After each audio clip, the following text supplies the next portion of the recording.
is Pat Walls. I'm a stomal therapy nurse at St Vincent's Northside in Brisbane, previously known as Holy Spirit Northside.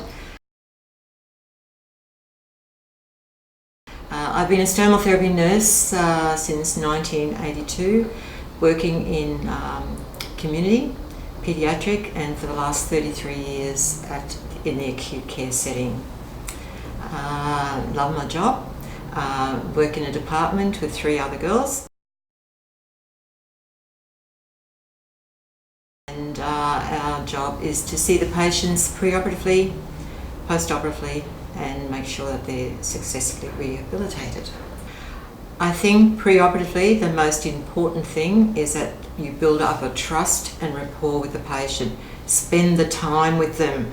Get their confidence in you, explain everything to you. You've got your books to go through everything with them. They will trust you because they want to know everything that's going on. So pre-operatively, the most important thing is that counselling. Then you choose the optimum site for the stoma. So that's the most important thing. Even though you have picked the right spot pre-operatively, it is only in the post-operative period, when there's changes in the body contours, that problems can occur, and these problems are leakage.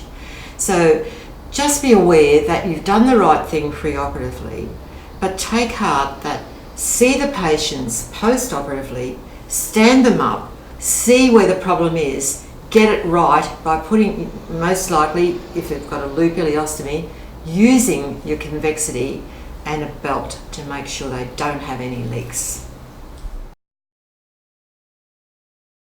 Recently, my colleague, who is very experienced, she went to a lot of trouble with the sighting, but he went home on day 12 after an ileal conduit, and she was concerned about a crease on the lateral side.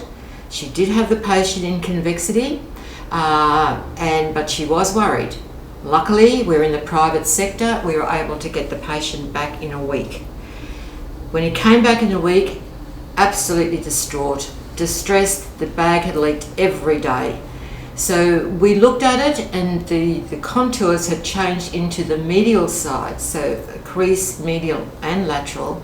But because he'd been happy with his 2-piece system, we thought we will just add a seal rather than change everything completely, but come back in a week.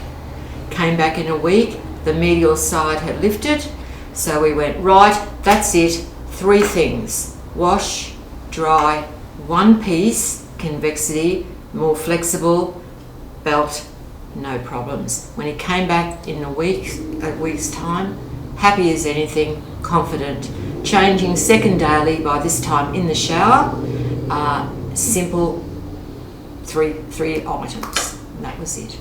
So my advice is that don't be afraid to change because of the body contours. Get it right, but keep it simple.